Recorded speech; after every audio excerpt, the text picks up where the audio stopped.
রূপসা নদীর এই ঘাটের এপার থেকে ওপারে নৌকায় যেতে লাগে মাত্র 4 টাকা। খুলনা জেলা কারাগারের লাল এই ঘরগুলো যেন বন্দি জীবনের নিঃশব্দ আতঙ্ক, যেখানে দেয়ালেরও রঙেও মিশে আছে কঠোর শাস্তি আর অজানা গল্পের ভার। নগর ভবনের এই আধুনিক স্থাপত্যটি নগর উন্নয়ন, নান্দনিক নকশা ও সমসাময়িক প্রশাসনিক ভাবনার এক অনন্য প্রতিচ্ছবি। পুরনো এই গলি ও সরু রাস্তা শত বছরের ইতিহাস, ঐতিহ্য আর নগর জীবনের ব্যস্ত স্মৃতিকে আজও জীবন্ত করে রেখেছে।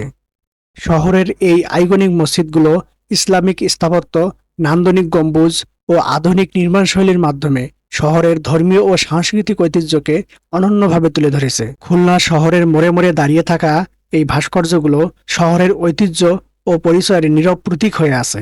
ষাট গম্বুজ মসজিদ, চিংড়ি মাছ ও রয়্যাল বেঙ্গল টাইগারের এসব শিল্পকর্ম খুলনা বিভাগের সংস্কৃতি ও দক্ষিণাঞ্চলের গৌরবকে ফুটিয়ে তুলেছে।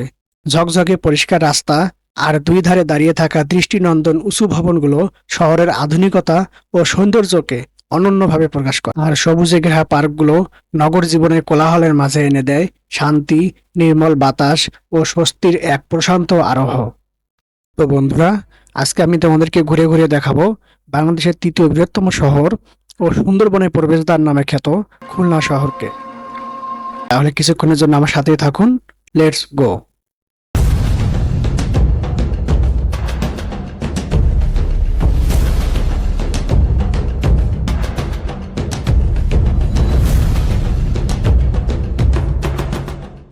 আসসালামু আলাইকুম এভরিওয়ান, কেমন আছেন সবাই? আজকে আমরা খুলনা শহরের বিভিন্ন এলাকা ঘুরে ঘুরে দেখব। শুরুতেই আমি রিকশায় উঠেছি রূপসা নদীর ধারে ফেরিঘাটে যাওয়ার জন্য। সেখানে যেয়ে দেখব কিভাবে মানুষসহ বিভিন্ন যানবাহন নৌকা ও ফেরিতে করে নদীর এপার থেকে ওপারে পারাপার করে। চেষ্টা করব আমিও স্থানীয়দের সাথে নদীর ওপারে যাওয়ার। তো মনে হচ্ছে খুব দারুণ একটা মুহূর্তের সম্মুখীন হতে চলেছি আমরা।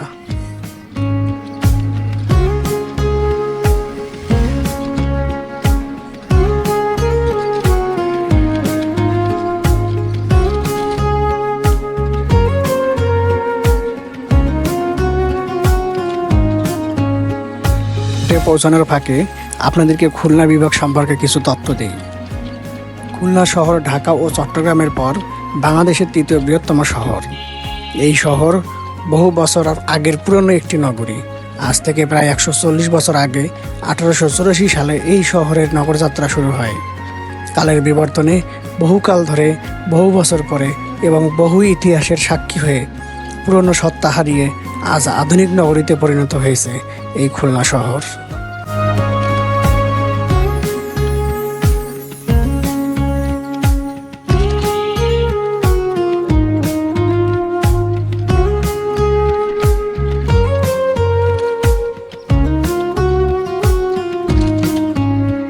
মাতৃক বাংলাদেশের এই শহর রূপসা, ভৈরব ও ময়ূর নদীর তীরে অবস্থিত। পৃথিবীর সর্ববৃহৎ ম্যানগ্রোভ বন সুন্দরবন এই বিভাগেই অবস্থিত।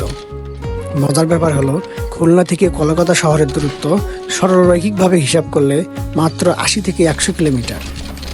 1884 সালে কলকাতা থেকে খুলনা পর্যন্ত সরাসরি প্রথম রেল যোগাযোগ শুরু হয়, যা ছিল এই অঞ্চল তথা পূর্ব বাংলার মানুষের জন্য একটি ঐতিহাসিক ঘটনা। অর্থনৈতিক উন্নতি, ভৌগোলিক অবস্থান ও ব্যবসা বাণিজ্যের ক্ষেত্রে সুবিধার কারণে খুলনাকে বাংলার কুয়েত সিটি বলা হয়।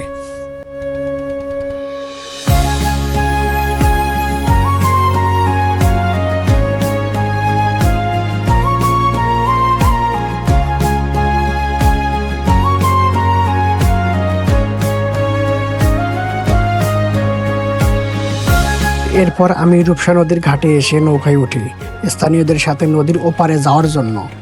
জনপ্রতি ভাড়া মাত্র 4 টাকা। নৌকা ভাড়া মাত্র 4 টাকা, এটা শুনে খুবই অবাক হয়েছিলাম। যেখানে তেলের দাম 2 থেকে 3 গুণ বেড়ে গিয়েছে, সেখানে এ যুগেও মাত্র 4 টাকায় নদী পার হওয়া যায়, তা অবিশ্বাস্য মনে হয়েছিল।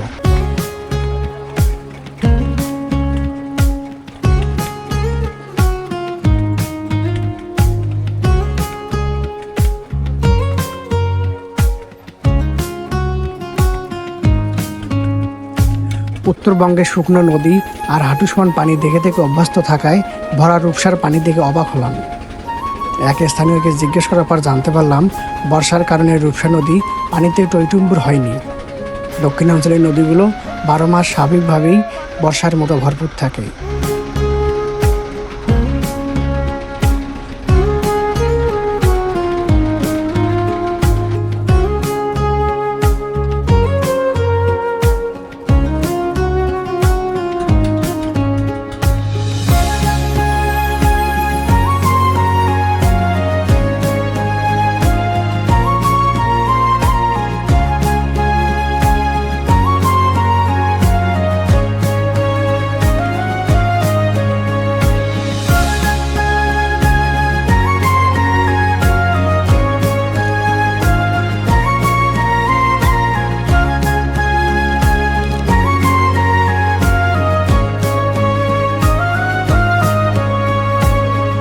রূপসা নদীর ঘাট থেকে বের হয়ে এবার খুলনা শহরটিকে ভালোভাবে দেখার জন্য একটি রিক্সা ভাড়া করি।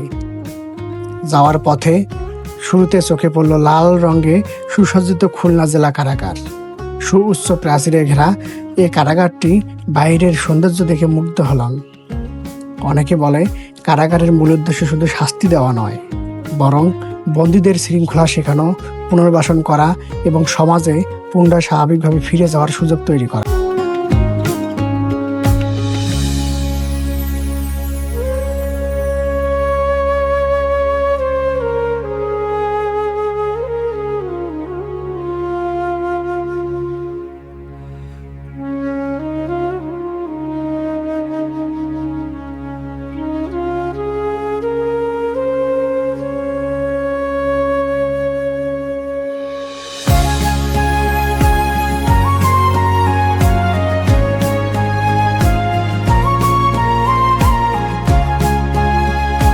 খুলনা শহরের গলির ভিতর দিয়ে যাওয়ার সময় চোখে পড়ে রাস্তার দুধারে কিছু পুরাতন ঘরবাড়ি। এই পুরনো ঘরবাড়িগুলোই যেন সাক্ষ্য দিচ্ছে এই শহর বহু বছরের পুরনো। পুরনো কীর্তির সাথে নতুন কীর্তির যে কত দারুণ মেলবন্ধন তা এই গলির ভিতর দিয়ে গেলেই বোঝা যায়।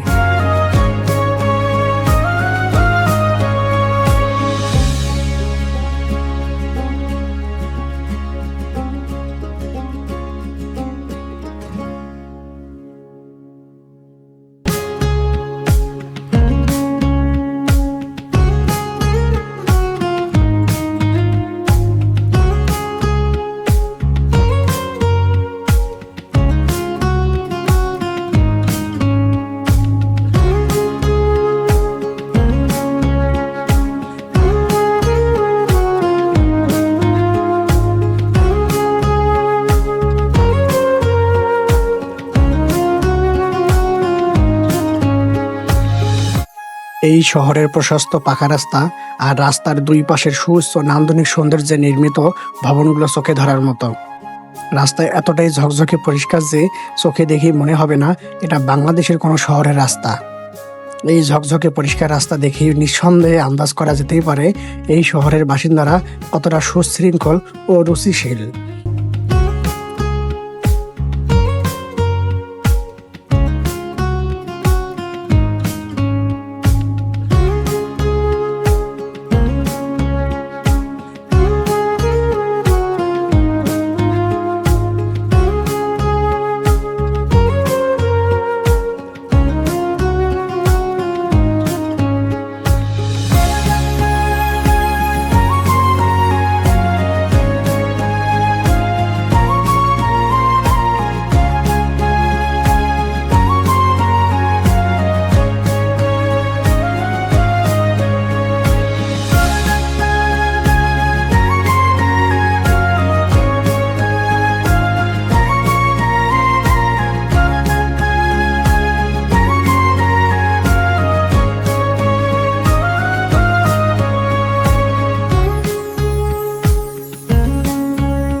শহরের বিভিন্ন জায়গা ঘোরা শেষ করে এরপর আমি আসি সবুজে ঘেরা খুবই সুসজ্জিত একটি পার্ক, শহীদ হাদিস পার্ক।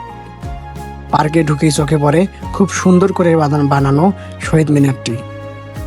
পার্কের ভিতরে একটু সামনে এগিয়ে গেলেই চোখে পড়ে একটি সুস্থ ছোট্ট পাকা ঘর, যেন পাহাড়ের চূড়ায় কোনো প্যাগোডা বা মন্দির।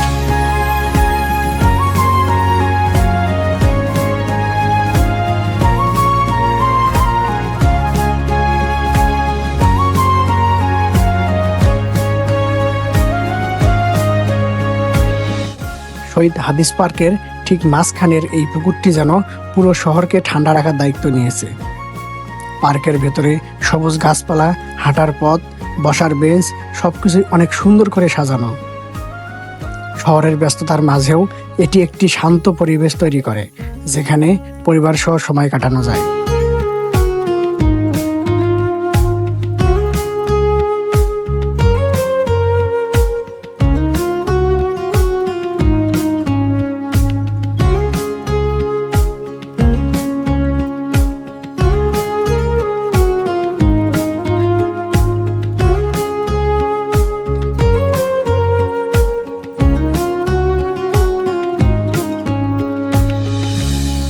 দেখতে দেখতে পুরো ঘোরাঘুরি শেষ হয়ে এলো।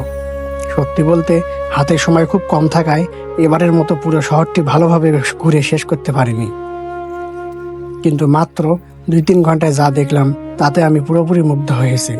সময় পেলে আবারও আসবো এই শহরে ঘুরতে। তো সকলেই ভালো থাকুন, সুস্থ থাকুন। আল্লাহ হাফেজ।